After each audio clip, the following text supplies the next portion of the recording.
Hello and welcome to the September issue of Inner Circle TV. As you can see, Mike's had a makeover. Sorry, Mike's actually away on holiday. We do let him have a holiday now and again. So Jess is standing in for him. You might well know Jess because she answers most of the questions on the club room. So now you can put a face to the name. So today we're going to talk about what to do if it goes wrong. So if you've ever used any piece of electrical equipment, whether it's a phone or a tablet or a computer, chances are you've had times when it didn't do what you expected, or it did something but it wasn't what you were hoping for, or just it won't do something at all. And sometimes that might even be if you've done exactly the same thing before and it's worked perfectly. Now there's a handful of things that are worth trying in that case that aren't swearing and throwing it out the window. We'll take that one as read. Yeah. So we thought we'd go through some of the first things to try. We've divided it up. We're going to start with a bunch of really simple ones, and then there's some that aren't particularly complicated but are a little bit more techie rather than just completely straightforward. And we thought we'd start with the simple ones. So I'll hand over to Jess for the first one. If you want to take it away, Jess. So the one that I tell a lot of you a lot of the time is the first thing to do is to turn it off and turn it back on again. And for tablets and smartphones and any handheld devices really, you just press the on off button, switch it off and then switch it back on again. Computers and laptops, I know Mike likes to talk a lot about this, but he prefers to say to do a restart rather than just switching it on and off again. And that sort of restarts everything on there, gives everything sort of a clean slate, and then everything's ready to sort of boost back up again, and hopefully that should sort your problem. Yeah. It's definitely the first thing to try. Yeah. I think on computers it didn't used to be the case that you were best off doing a restart. They used to be exactly the same whether you did a restart or turned it off and on again. But then with Windows 10, I think it was, Microsoft actually changed it so that a restart is more complete. So yeah, that's definitely good advice, isn't it? Yeah.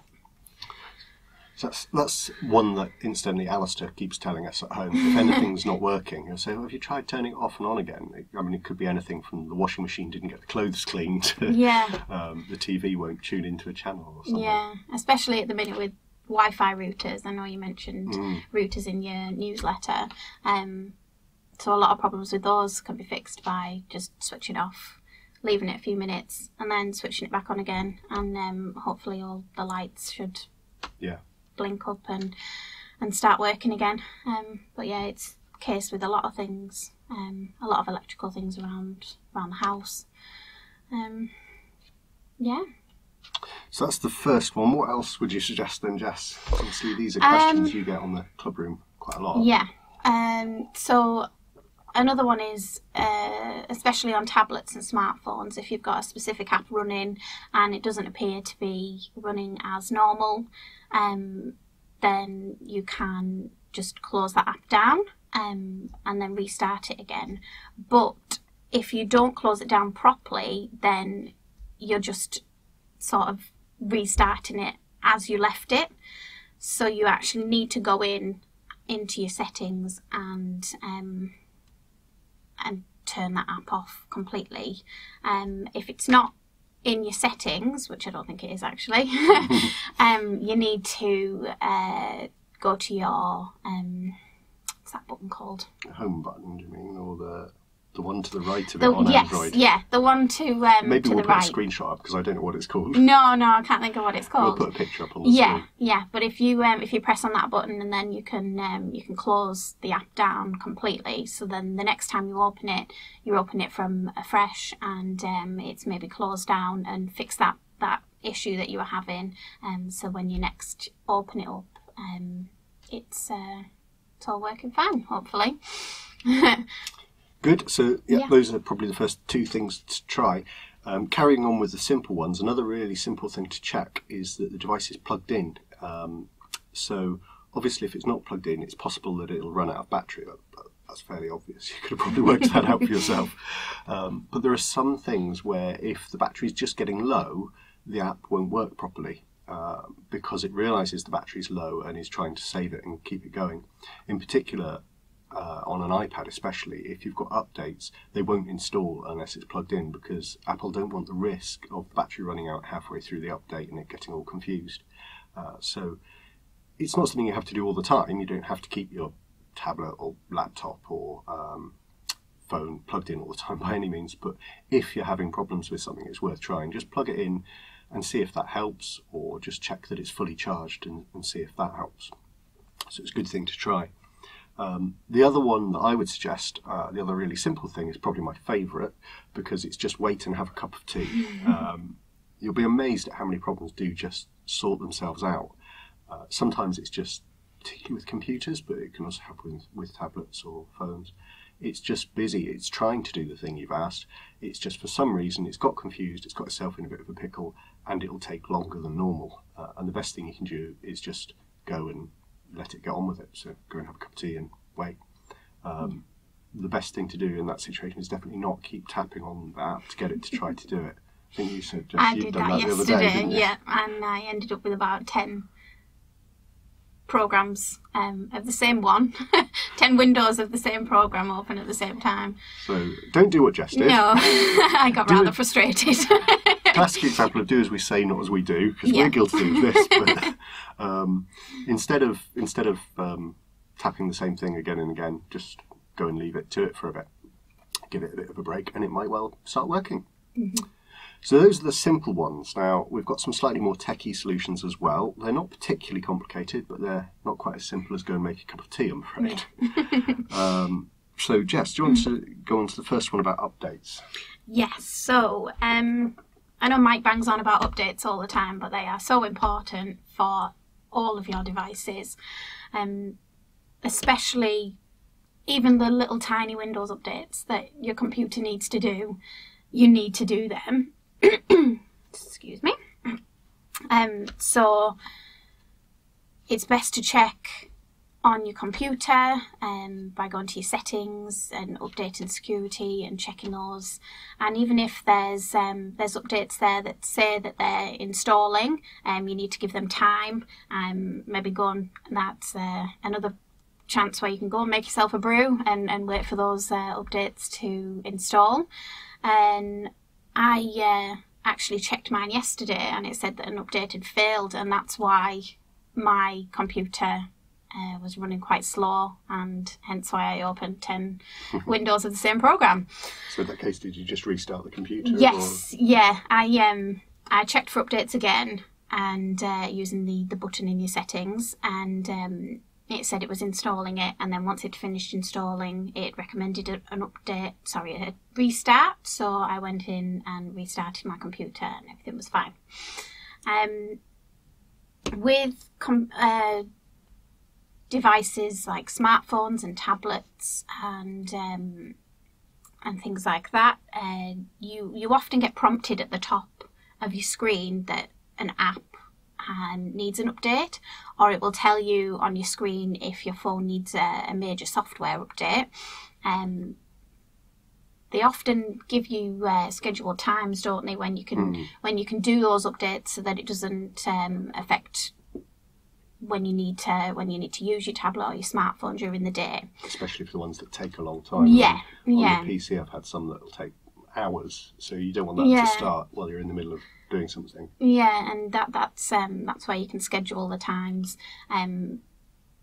Generally, they tend to do them during the night. So if you leave your smartphone or your tablet on charge during the night, I'm guilty of that, but I don't think you should really do that.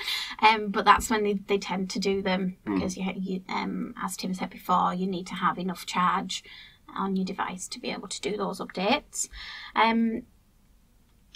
But if you're experiencing a problem with a specific app, it might be that app does need to do an update. So you'd need to go to your App Store or the Google Play Store, and you can check if any of your apps installed do need updates, and if they do, a lot of devices automatically do them, but some devices do ask you to reconfirm the policies, if they've updated their policies and they need further access to say your microphone on your phone, or your camera or something like that, or your location, and then they'll ask you to just reconfirm that you're okay with that, and then you can do the updates. Good. Yeah. So that kind of leads nicely onto the next one. So if you think that you've changed anything, or an update has changed anything on your device, that might be another reason why it's sort of running slow, or it's not quite working as it should be. I've definitely done this. Yeah. Where I've changed something. I can't think of an example, but where I've changed something on my phone, and then I tried to run another app that's not to do with what I've changed, as far as I know, and it doesn't work. And I'm there cursing at the phone, why won't it work? Yeah. And then I realise, it's because I turned the sound off earlier, and that's why it won't make any sound, or whatever the example is. Yeah. So it is worth thinking, have I changed something? As you say, it's not just what you've changed. An update might have changed it, which could catch you unawares. Yeah, especially with things like location settings. If you've switched your location off on your phone or your tablet, and then you go to use an app that needs your location, it won't work properly, and it won't show you things that you're expecting it to show you. But it's quite hard on a smartphone and a tablet after an update to see what it's changed. It's a lot easier to see the changes from an update on your laptop or your computer, and we're going to show you how you can check those just now. Okay, so I'm going to show you how you can check if your update has changed any of your settings, and that might be a reason why your computer or laptop isn't working as it should be. So the first thing that you need to do is you need to click on the Start button, which is down in the bottom left corner, and it will show you this screen. So you've got all your icons, all your apps, all your programs, and on the left hand side you have these icons, and you want to click on this one that looks a bit like a cogwheel, and look, you can see that I've hovered over it and it says settings. So click on that and it will open your settings screen, and we want to click on this one at the bottom that says update and security. And so it will open up on this page. If it doesn't open up straight away on this page, you can click on this icon on the left hand side that says Windows Update, and it will tell you if you are up to date with your updates at the top, and it will also tell you when it last checked for any updates. So if that's quite a while ago and you want to recheck to see if there's been any recent updates, just click on this button here that says check for updates, and it will automatically check to see if there's any pending updates. At the top here, this is also where it will say if you've got any updates that are installing, and if any have just recently installed and it recommends that you do a restart, then you can do that, and that will just install it properly for you. But we want this button here that says View Update History, and this is where it's going to show you all the different updates that have happened in the past couple of months. So you can see that the main ones are at the top, so this is the feature update, the one that they called the I think it was the April update, that wasn't actually released in April. As you can see, it was installed on here in May. But they're the main ones at the top. So the other ones are sort of the little extra ones that they do, the security updates and the updates for individual apps that you might have on them. So you've got Microsoft OneDrive, Microsoft Office, things like that. So you can hover over all of these, and as you can see, they're actually links. So if you click on one, it will open up a web page for you. So you need to be connected to the internet to be able to view these changes that have happened in this update. And if you scroll down, it gives you a sort of brief introduction as to what this update has done. And then if you scroll down, it will tell you what it's fixed. For example, it's fixed a bug on here to do with charts that might have caused it to crash. And that could also be something like if you couldn't actually click on a button within an app, then it's fixed that. And if you scroll down, it will give you more information about the update and how you can go about downloading it. So you can do this with as many of the updates as you like.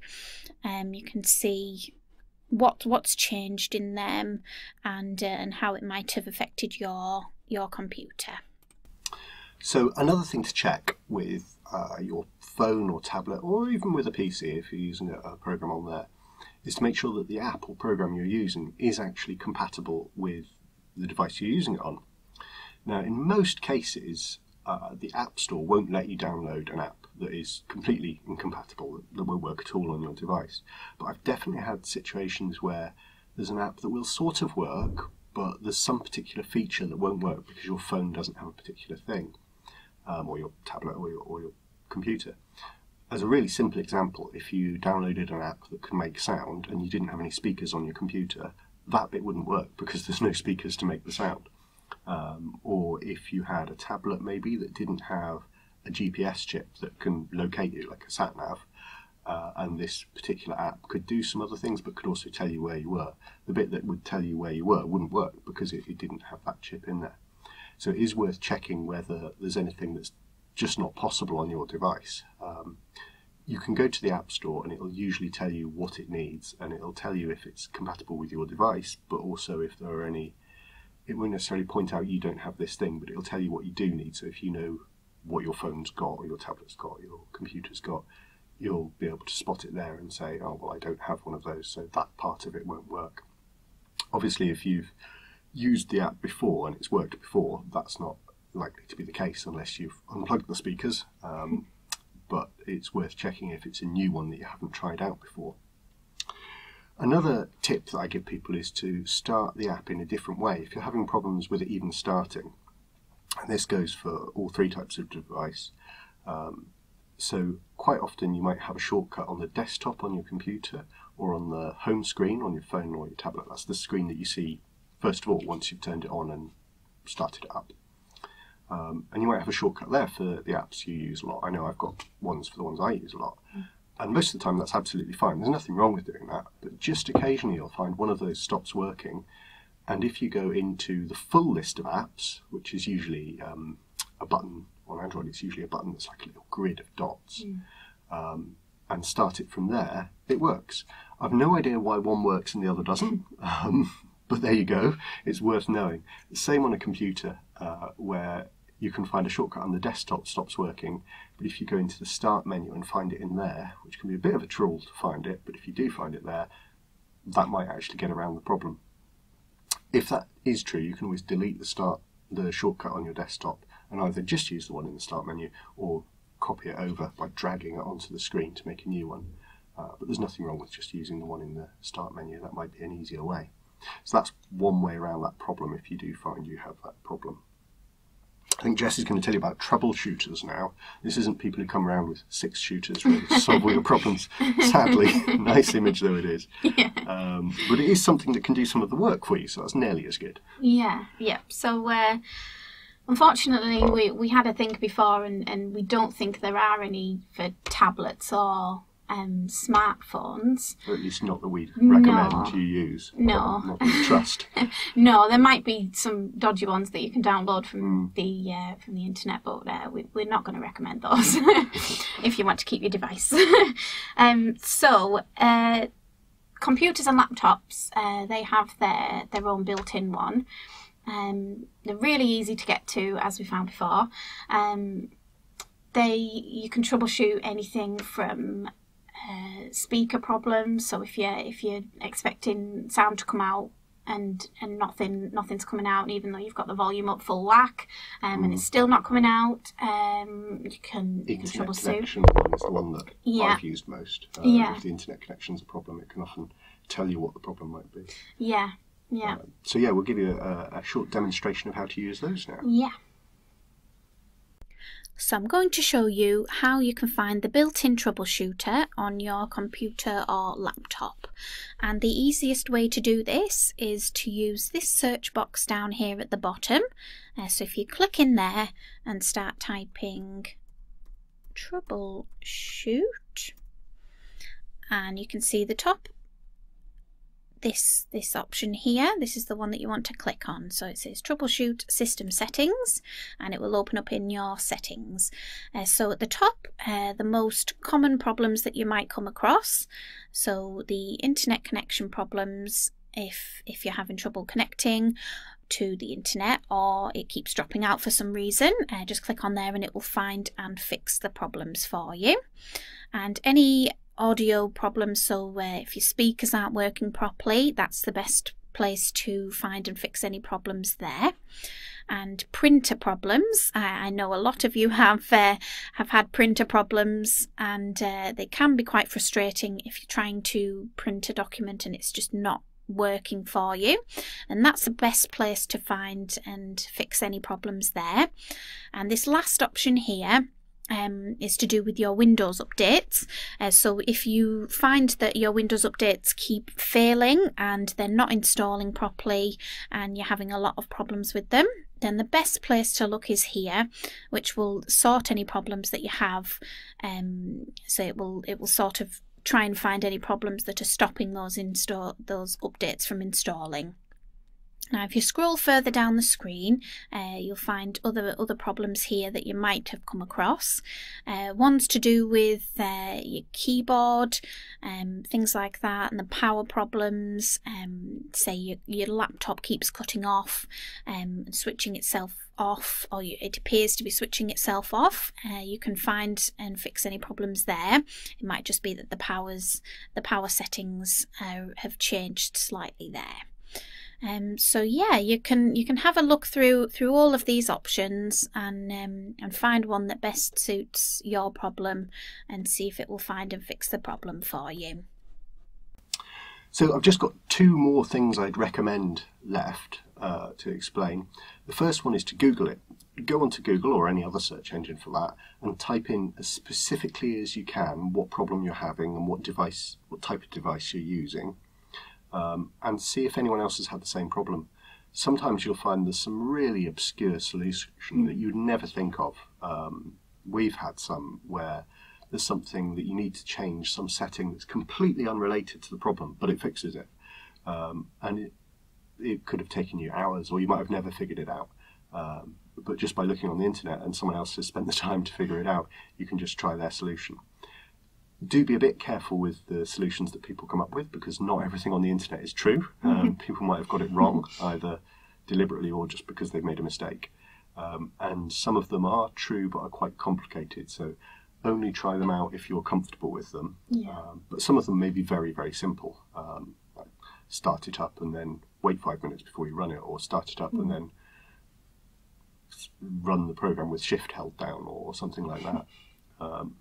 So have a look. Just Google the problem and the device that you're using and see if anyone else has had the same issue, and that may solve it. And the very last thing I've got to suggest is obviously the best, which is to ask on the club room, because we may well be able to help you. You might want to try some of the other things first, because obviously they could be quicker to try them out than to ask us first, because we won't answer the very second that you type the question. But if you do get stuck, if you're having problems, by all means ask on there. Describe the problem as much as you can. Again, it's helpful if you can tell us what device you're using and what app you're trying to use. Give us as much information as you can, really. And then one of us, probably Jess, will see if we can help you. So that's definitely one I'd recommend. That sounds about right, doesn't it, Jess? Yeah. Yeah. So there you go. That's what we'd recommend doing if you have problems with any device. If you don't ever have any problems with any electronic device, then lucky you. But it might be worth remembering where this video is, because there's a good chance that at some point in the future, some kind of electronic device is going to cause you problems. It does for most of us. Don't feel that it means that you're not using it properly or anything. It happens to everyone. So I hope you found that useful and interesting. And thanks for watching, and we'll see you next time. And well done to Jess for her Thank you. network premiere on the Inner Circle TV. Thanks for watching. Thank you.